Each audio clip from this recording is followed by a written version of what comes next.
इस वक्त हमारे साथ PDP spokesperson Syed Tajamul साहब मौजूद है।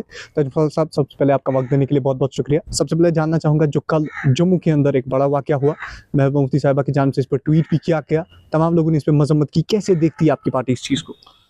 देखिए, जम्मू कश्मीर का जो सिक्योरिटी प्रिज्म है, इसको बहुत ज़्यादा ओवर एक्साइटमेंट की ज़रूरत नहीं है, बल्कि इसको बारहा आपको सिक्योरिटी जायज़ा मीटिंग देखना पड़ेगी। हमने देखा कि काफ़ी वक्त से सिक्योरिटी रातों रात अपग्रेड भी हुई, डाउनग्रेड भी हुई, और चुनावों के बाद जो सिचुएशन या जो सिक्योरिटी माहौल जो मेन स्ट्रीम के साथ था, वो तब्दील हो गया यकसर। और बहुत सारे लोगों पर मेहरबानियां हैं, बहुत सारे लोगों पे परेशानियां हैं, लेकिन सिक्योरिटी का जो ये दायरा है, इसको बहुत सारे पहलुओं से देखने की ज़रूरत है। जिस तरह से नेशनल कॉन्फ्रेंस के सरपरस्त लॉन्गेस्ट सर्विंग चीफ मिनिस्टर रहे हैं, मरकज़ में यूनियन मिनिस्टर रहे हैं, और उसके बाद एक पार्टी जो पावर में है उसके प्रेसिडेंट है, और उसके बाद इस तरह की लापरवाही होना कि जब आप एसएसजी प्रोटेक्टेड हों, एनर्जी प्रोटेक्ट, उसके बाद एक शख्स जो है पिस्टल लेकर जो है उधर तक जाएगा और डॉक्टर साहब के कंधे तक पहुंच गया। उसके बाद आपके पास क्या रहा कि सिक्योरिटी ओवरलैप। मुझे लगता है कि पुलिस एस्टेब्लिशमेंट और जो भी सिक्योरिटी एजेंसीज एस्टेब्लिशमेंट्स हैं, उन्हें देखना पड़ेगा कि ये वाक़या जो है ये किस तरह से पेश आया, और उसके पीछे जो एक सिक्योरिटी कवर होता है कि कौन शख्स कहाँ तक जाता है और इसका मैंडेट कहाँ तक है। ऐसा तो कुछ भी नहीं हुआ। शादियां तो ज़रूर हुई, लेकिन एक high profile politician Jammu Kashmir के बड़े बुजुर्ग सियासतदानों में शुमार किए जाते हैं, और इस तरह से वाक़या पेश आना, हम इसकी मज़म्मत करेंगे और अल्लाह से दुआ गो है कि फ़ारूक साहब की सेहत और ज़्यादा बेहतर हो जाए। और जो ये वाक़या पेश आया ये काबिल मज़म्मत है, लेकिन हम सब का कंसर्न है कि ऐसा नहीं होना चाहिए था, और इस पे मुझे लगता है कि पुलिस को अपनी तरफ से जायज़ा मीटिंग भी बुलानी चाहिए थी, इसी वाक़े को लेकर नहीं, बल्कि काफ़ी सारे इशूज़ हैं। सर, जो आपने सिक्योरिटी लैब्स की बात की, इससे इस पर एक सवाल जानना चाहूँगा। जेकेएनसी एमएलएज़ की जानिब से अभी एक बात कही कि बीजेपी में अगर छोटा से छोटा वर्कर ज्वाइन करता है तो उसे सिक्योरिटी कवर दिया जाता है, उसके साथ पुलिस की गाड़ी रखी जाती है, और जब इतने बड़े लीडर की सिक्योरिटी है, यहाँ पर सिक्योरिटी लैब्स हम देखते हैं। देखिए, वो तो अलग से एक कहानी है कि किसके ज्वाइनिंग पर किसको सिक्योरिटी कवर मिलेगा, किसको नहीं मिलेगा। सबसे बड़ी सिक्योरिटी एक लीडर की आवाम होती है, और इन चीज़ों से कोई फ़र्क नहीं पड़ता है। किसी के पास 2 जिप्सियाँ हैं, किसी के पास नहीं है, कोई इस पार्टी में है उसको वहाँ सिक्योरिटी है, कोई दूसरी पार्टी में।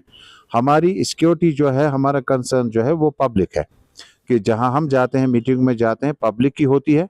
और जो आप जिप्सी वालों का जिक्र करते हैं, वहाँ पब्लिक कम, पुलिस ज़्यादा होती है। तो इसका मतलब कि आप ग्राउंड पे देख रहे हैं कि लोगों की जो जमात है वो कौन सी है, और जो दिफाई तजिया निगार कहते हैं कि डॉक्टर साहब के इस इशू के बाद, मुझे लगता है कि मैंने पहले भी कहा कई टेलीविज़न चैनलों को, आपके भी चैनल को भी, कि सिक्योरिटी जायज़ा मीटिंग हर साल होती है, कि थ्रेट परसेप्शन होते हैं, उसके बाद सिक्योरिटी प्रिज्म में देखने की ज़रूरत है कि किस शख्स ने कल इलेक्शन लड़ा है और आज वो किस माहौल में, किस तरह के माहौल में है, कितने सीनियर लीडरान हैं जिन्होंने कई रीजनल पार्टीज़ में काम किया हो, जो आगे पीछे। मैंने पहले भी कहा कि यहाँ रातों रात सिक्योरिटी अपग्रेड भी हो जाती है, डाउनग्रेड भी हो जाती है। असेंबली में भी हमने देखा इस पर सवालात उठे हैं, लेकिन उसके बाद इसका कोई अभी तक हल नहीं आया। हालांकि जम्मू कश्मीर सरकार में जब आप होम या वजारत दाखिला की बात करते हैं, तो यकीनन जो यहाँ के हमारे लेफ्टिनेंट गवर्नर हैं, प्रिंसिपल सेक्रेटरीज हैं, डायरेक्टर जनरल हैं और इंस्पेक्टर जनरल हैं, उनका फीडबैक ज़रूर गया होगा दिल्ली, और यहाँ के जो जायज़ा सिक्योरिटी मीटिंग है उनको बुला के एक बार देखा जाए कि सिक्योरिटी की ज़रूरत, व्यवस्था करने की ज़रूरत कहाँ पे है, कहाँ पे नहीं है। और मैंने देखा कि ये एक डॉक्टर साहब के वाक़े से पहले बहुत सारे जगहों से जो है वो जो उन सिक्योरिटी गार्ड्स उनके घरों पे तैनात होते हैं, उन तक को खाली कर दिया गया। ठीक है, माहौल बेहतर है या उनका फीडबैक अच्छा आया होगा, लेकिन थोड़ा सा एहतियात करें, क्योंकि अभी सब कुछ ठीक ठाक नहीं हुआ है। दिल्ली के हवाले से बात करेंगे। शबीर अहमद शाह, लगातार उनकी रिहाई के हवाले से, उनकी सेहत के हवाले से लगातार पीडीपी भी सवाल उठाती रही थी कि उनकी सेहत खराब है, उन्हें जो है कुछ रियायत दी जाए, और आज सुप्रीम कोर्ट ने जो है शबीर अहमद शाह को बेल दे दी है। देखिए, पीपल्स डेमोक्रेटिक पार्टी का नज़रिया, जब हम इक़्तिदार में थे, मुफ्ती साहब या उसके बाद महबूबा मुफ्ती साहिबा, जब जब पीडीपी की सरकार आई है, जेलों के दरवाजे खोल दिए गए, चीफ मिनिस्टर लेवल पे मुफ्ती साहब ने, महबूबा मुफ्ती साहिबा ने, अगर आपको याद होगा माजी में कि कितने ही लीडर जो है जो घर आए, जो पब्लिक सेफ्टी एक्ट के तहत इंतखाबात के दौरान कई बार गिरफ्तार हुए।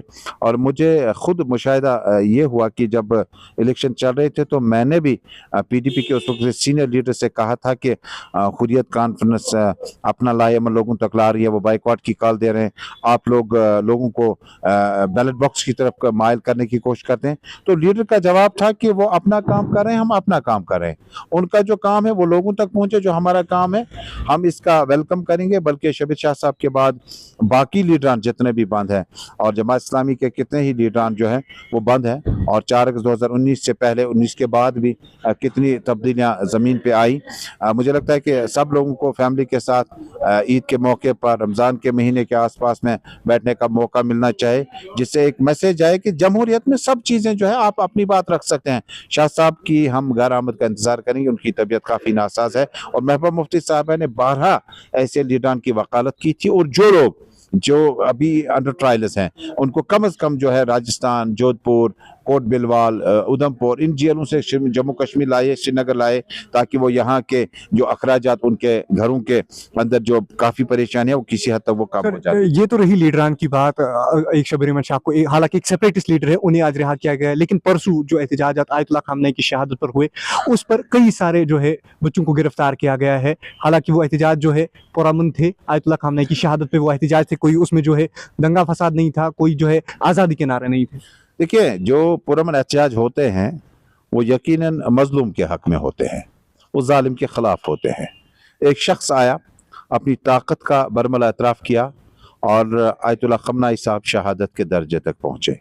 लेकिन उस शख्स के मुकाबले में ज़ुबान से अपनी बात करना, एहतजाज के तौर पर सड़कों पे आना, उस जालिम के ख़िलाफ़ था कि हमारे मुल्क की पॉलिसी जो खारजा पॉलिसी है ईरान के साथ, हम बहुत मुतमनी हैं कि ये बहुत ज़्यादा बेहतर चली है।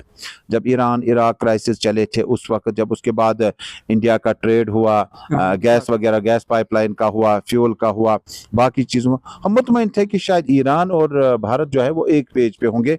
और आज ईरान को पहली बार मुझे लगता था कि हमसाय ममालिक की ज़रूरत थी, हौसले की ज़रूरत थी, बातचीत की ज़रूरत थी। लेकिन बदकिस्मती से जो सिलसिला हमने देखा, और उसके बाद श्रीनगर शहर में मैंने कल भी कई एक चैनलों को बताया कि ईरान के साथ हमारा ताल्लुक जो है वो सिर्फ मजहबी बुनियादों पर नहीं है, वो तालीमी बुनियादों पर नहीं है।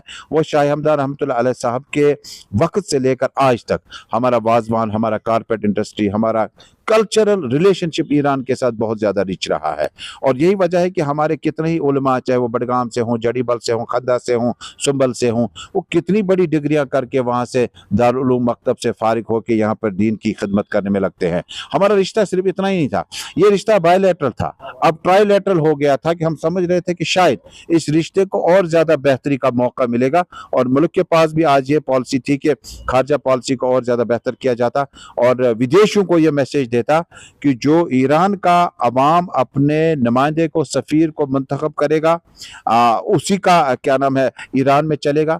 आप ज़ोर ज़बरदस्ती करके वहाँ पे वसाइल पे कब्ज़ा करना चाहते हैं, लीडरशिप को शहीद करना चाहते हैं। लेकिन जिस तरह से पुरअमन एहतजाज हुआ, और एक चीज़ और कि ये लोग 22 रन के दिन भी यही लोग थे जो एहतजाज कर रहे थे, और खामनेई साहब के शहादत के वक्त में भी यही लोग थे। ये कोई बाहर से विदेशी लोग नहीं आए थे, ये वही लोग थे एहतजाज कर रहे थे, चाहे सोनवार में थे, पोलो व्यू में थे, लाल चौक में थे, रेजिडेंसी रोड पे थे। मुझे लगता है कि इसमें फ़र्क या तजाद करने की ज़रूरत नहीं थी, लोगों ने एहतजाज किया। अब हमारी अपील होगी जम्मू कश्मीर सरकार से, चूँकि जम्मू कश्मीर सरकार जो है ये बहुत सारे मामलात के साथ आगे बढ़ रही है। जो गिरफ्तारियाँ हुई है कि उन्हें घर जाने का मौका दिया जाए, और ये गिरफ्तारी उस वक्त हुई है जब अमन के सफ़ीर का कत्ल किया गया, और कितने जज्बाती ताल्लुकात जम्मू कश्मीर के दुनिया भर के लोगों के खामनेई साहब के साथ रहे हों। मुझे लगता है कि जज्बात का इस्तेसाल न हो जाए और इन बच्चों को घर जाने का मौका दिया जाए। लेकिन ज़रा एहतियात संभलें, जब भी आप एहतजाज करना चाहते हैं वो बहुत ज़्यादा पुरअमन हो और बहुत पुरमकसद हो। ऐसा ना हो कि आपके एहतजाज से आपका नुकसान हो जाएगा और दूसरे लोगों को फ़ायदा पहुँचेगा। आखिरी सवाल आपसे जानना चाहूँगा, रिश्ते की बात की आपने कि ईरान और इंडिया का रिश्ता काफ़ी ज़्यादा मजबूत था, और उसी रिश्ते को देख देख के कश्मीर से स्टूडेंट्स ईरान पढ़ने जाते थे।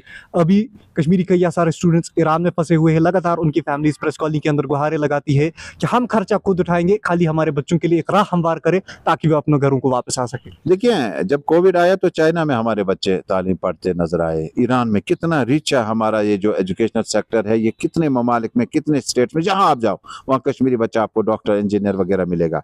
और इसी तरह से चूंकि मैंने कहा कि ईरान का रिश्ता जो है, जो फर्स्ट प्रायोरिटी हमारे एडमिशन की होती है MBBS के लिए, अगर यहाँ उससे दाखिला न हो पाया, बांग्लादेश या ईरान, ये दो चीजें होती है जो काफी नजदीक हैं और जो खाने पीने, उठने, इबादतों के और बाकी वसाइल के जरिए से मिलते जुलते हैं और फैमिली बड़ा सेट रहते हैं कि इन जगहों पे इनका दाखिला हुआ।